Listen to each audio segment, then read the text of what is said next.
स्वागत है दोस्तों आपका आज की इस वीडियो में। आज हम मध्यकालीन इतिहास के बारे में चर्चा करेंगे। 40 मोस्ट इंपॉर्टेंट प्रश्न होंगे जो कि दिल्ली सल्तनत से जुड़े होंगे।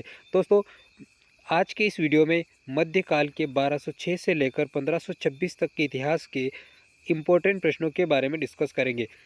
अगले वीडियो में 1528 से लेकर आगे मुगल काल के बारे में डिस्कस करेंगे। तो बढ़ते अपन आज के वीडियो का। दोस्तों पहला प्रश्न है हमारा, दिल्ली सल्तनत की स्थापना कब हुई थी? दिल्ली सल्तनत की स्थापना कब हुई थी? तो दोस्तों 1206 ईस्वी में दिल्ली सल्तनत की स्थापना हुई थी। इसका संस्थापक कौन था? तो दोस्तों दिल्ली सल्तनत का संस्थापक कुतुबुद्दीन ऐबक था। कुतुबुद्दीन ऐबक दिल्ली सल्तनत का संस्थापक था। कुतुब मीनार की शुरुआत किसने की थी? तो दोस्तों कुतुब मीनार की शुरुआत कुतुबुद्दीन ऐबक के द्वारा की गई थी। और इस कुतुब मीनार के पूरा काम किसने करवाया था? तो इल्तुतमिश के द्वारा कुतुब मीनार के निर्माण कार्य को पूरा करवाया गया था। अगला प्रश्न, गुलाम वंश का सबसे शक्तिशाली शासक कौन था? गुलाम वंश का सबसे शक्तिशाली शासक इल्तुतमिश था। नेक्स्ट प्रश्न अगला है, दिल्ली सल्तनत की पहली महिला शासिका कौन थी? दोस्तों एग्जाम में अक्सर ये प्रश्न आता रहता है। दिल्ली सल्तनत की पहली महिला शासिका रजिया सुल्तान थी। रजिया सुल्तान दिल्ली सल्तनत की पहली महिला शासिका थी। नेक्स्ट प्रश्न, इल्तुतमिश ने कौन सी मुद्रा शुरू की थी? तो इल्तुतमिश ने टका और जीतल मुद्रा शुरू की थी। रजिया सुल्तान को किसने हटाया था? तो दोस्तों तुर्क लोग जो थे तुर्क अमीरों के द्वारा रजिया सुल्तान को हटाया गया था।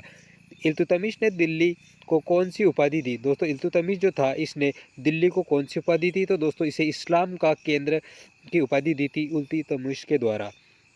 अगला प्रश्न, बलबन ने कौन सी नीति अपनाई थी? तो दोस्तों इसने रक्त और लोह की नीति अपनाई थी बलबन के द्वारा। अगला प्रश्न, खिलजी वंश का संस्थापक कौन था? दोस्तों खिलजी वंश का संस्थापक जलालुद्दीन खिलजी था। अगला प्रश्न, अलाउद्दीन खिलजी ने शासन कब संभाला? 1296 ईस्वी में अलाउद्दीन खिलजी जो था इसने शासन संभाला था।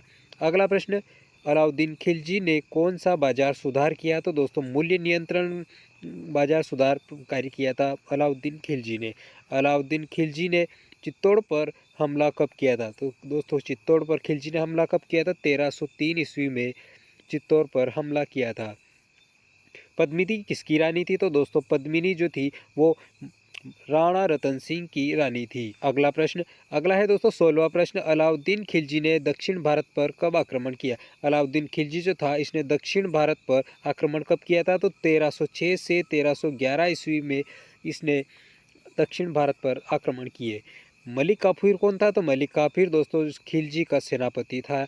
और खिलजी वंश का अंत कब हुआ? तो 1320 ईस्वी में खिलजी वंश का अंत हो गया। इसके बाद दोस्तों तुगलक वंश आ गया। तुगलक वंश का संस्थापक कौन था? तो दोस्तों गयासुद्दीन तुगलक तुगलक वंश का संस्थापक था।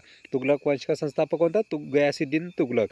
मोहम्मद बिन तुगलक को क्या कहा जाता है? दोस्तों इसे विचित्र शासक कहा जाता है, मोहम्मद बिन तुगलक। प्रश्न अगला है, मोहम्मद बिन तुगलक ने राजधानी कहाँ बदली? तो मोहम्मद बिन तुगलक जो था उसने राजधानी जो थी वो दिल्ली से दौलताबाद स्थानांतरित कर दी थी।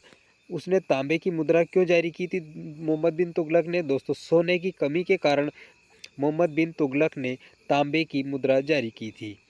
अगला प्रश्न, फिरोज शाह तुगलक ने क्या बनवाया था? तो उसने नहरें और मदरसे का निर्माण करवाया था फिरोज शाह तुगलक ने। फिरोज शाह ने कौन सा कर माफ़ किया था? दोस्तों फिरोज शाह तुगलक जो था इसने जजिया कर को माफ़ कर दिया था। अगला, तुगलक वंश का अंत कब हुआ? तो तुगलक वंश का अंत दोस्तों 1414 ईस्वी में तुगलक वंश समाप्त हो गया था। बढ़ते हैं अगले प्रश्न की ओर। नेक्स्ट, सैयद वंश का संस्थापक कौन था? तो दोस्तों खिजर खां सैयद वंश का संस्थापक था। लोधी वंश का संस्थापक कौन था? तो बहलोल लोधी जो था ये लोधी वंश का संस्थापक था। सिकंदर लोधी ने कौन सा नगर बसाया? दोस्तों आगरा शहर जो है ये सिकंदर लोधी के द्वारा बसाया गया था। इब्राहिम लोधी कब मारा गया? तो दोस्तों 1526 ईस्वी में इब्राहिम लोधी मारा गया था। किस युद्ध में इब्राहिम लोधी की हार हुई? तो पानीपत के पहले युद्ध में, पानीपत की जो प्रथम लड़ाई हुई थी इसमें इब्राहिम लोधी की हार हुई थी। अगला प्रश्न, पानीपत का प्रथम युद्ध कौन जीता था? दोस्तों पानीपत की जो पहली लड़ाई हुई थी उसमें बाबर इस पानीपत का प्रथम युद्ध जीता था। दिल्ली सल्तनत का पतन किसके हाथों हुआ था? दोस्तों बाबर के हाथों दिल्ली सल्तनत का पतन हुआ था। दिल्ली सल्तनत कितने वंशों में बटी थी? दिल्ली सल्तनत दोस्तों 5 वंशों में बटी हुई थी। खिलजी वंश का प्रसिद्ध शासक कौन था? तो दोस्तों खिलजी वंश का सबसे प्रसिद्ध शासक अलाउद्दीन खिलजी था। अलाउद्दीन खिलजी वंश का सबसे प्रसिद्ध शासक था। और तुगलक वंश का अंतिम शासक कौन था? तो दोस्तों नसीरुद्दीन महमूद जो था ये तुगलक वंश का अंतिम शासक था। नेक्स्ट, सैयद वंश का अंतिम शासक कौन था? तो दोस्तों सैयद वंश का अंतिम शासक शाह आलम जो था सैयद वंश का अंतिम शासक था। लोधी वंश का अंतिम शासक कौन था? लोधी वंश का इब्राहिम लोधी अंतिम शासक था। किसने सबसे पहले डाक व्यवस्था शुरू की थी? दोस्तों शेरशाह सूरी के द्वारा डाक व्यवस्था को सबसे पहले प्रारंभ किया गया था। ग्रैंड ट्रंक रोड जिसे जीटी रोड भी कहा जाता है किसके द्वारा बनाई गई? तो दोस्तों शेरशाह सूरी के द्वारा जीटी रोड यानी ग्रैंड ट्रंक रोड बनाई गई थी। शेरशाह का वास्तविक नाम क्या था? दोस्तों शेरशाह का वास्तविक नाम फरीद खां था। दोस्तों वीडियो पसंद आए तो लाइक कर दीजिए और चैनल को सब्सक्राइब कर लीजिए। मध्यकालीन इतिहास के अगले प्रश्न अगले वीडियो में मिलेंगे, तब तक के लिए आपको बहुत बहुत धन्यवाद।